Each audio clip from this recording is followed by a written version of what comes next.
discussed how India's entry into the Missile Technology Control Regime (MTCR) will benefit its numerous procurement and munitions development programs. The Mtcr is a body that limits the export of technology that enables munitions e.g. cruise missiles and drones to push 500 kilograms beyond 300 kilometers.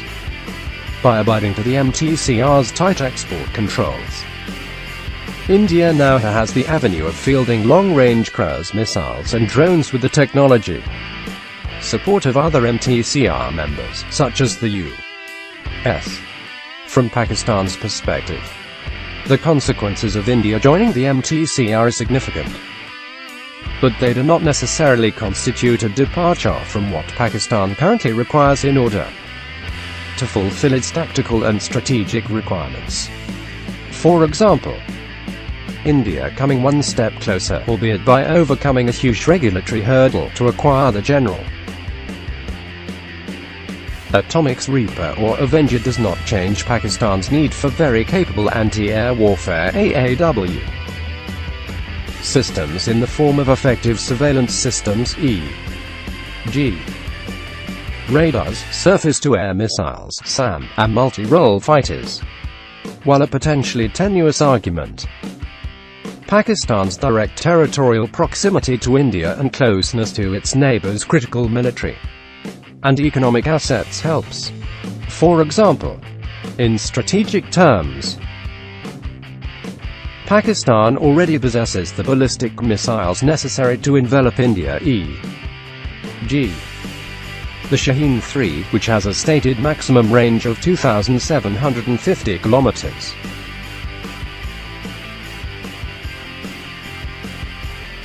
In the tactical realm, even Mtcr-compliant air-to-surface munitions such as standoff-range glide bombs can cover a reasonable chunk of India's northwest operating theatre, penetrating from 60 kilometers to 350 kilometers.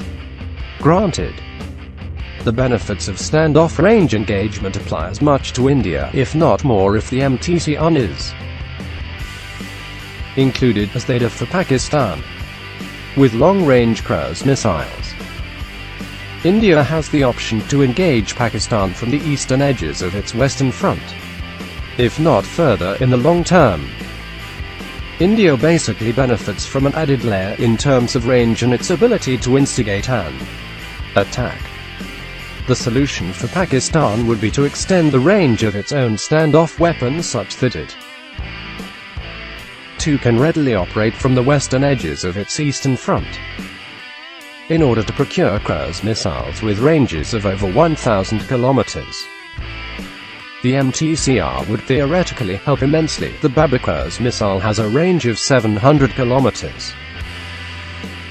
In this ideal scenario, Pakistan could acquire micro-turbojet and turbofans that will enable it to powerland attack cruise missiles with not only sufficient range but heftier payloads. This is key for high explosive conventional warheads, for reinforced targets and infrastructure, and guided sub-munitions dispensers which one could use to attack airfields and naval installations. In fact, guided sub-munitions, especially on board an extended-range RAAD-LCM, would amount to a significant coup for Pakistan. Not only could it utilize such a system to induce pressure onto India's northwest theatre, but it could even use them in a tactical environment as a means to help curb an enemy land offensive involving heavy armor. Credible capabilities on this end could serve as a measure of conventional deterrence. But this is theory. Pakistan itself seems to understand that joining the Mtcr is prone to risk, especially in the form of the US using the Mtcr as a means to shape Pakistan's strategic programs. Moreover, there is nothing to stop Pakistan from incurring the same vendor refusals it sees today, i.e. India using larger contracts and offers as a means to dissuade European suppliers from selling to Pakistan. In this case, the added benefits of joining the Mtcr will be marginal. Pakistan will need to continue working on elevating its domestic research and development capacities, especially in sensitive and complex areas such as cruise missile propulsion, i.e. micro-turbojets, turbofans. The need to develop the capacity to generate such solutions was always present. But India's entry into the Mtcr does add urgency. Pakistan is not a paragon of technological development, but in the area of standoff weapon development, it would be very wise to channel its limited resources to master the field. Yes, partnerships with China will be critical.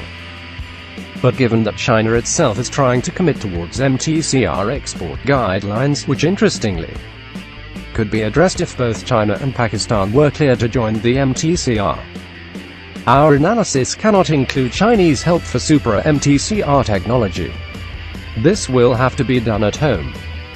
And while it will be an arduous, lengthy, and costly process, the benefit of having in-house access to this sensitive and scalable technology cannot be overstated. Speaking of China, it does seem that Beijing is at a crossroads.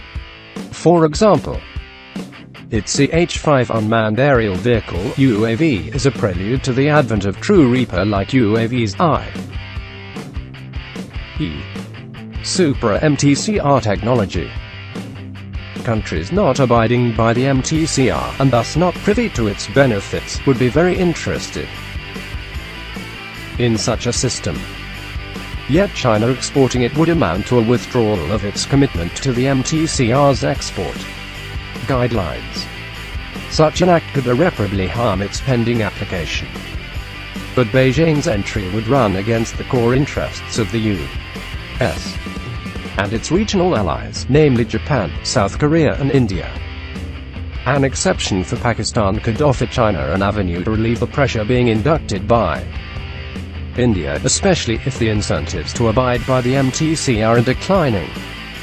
This is speculation territory, but it could be a variable to watch for in the short and medium term, especially as the Mtcr's benefits begin to manifest in India's programs.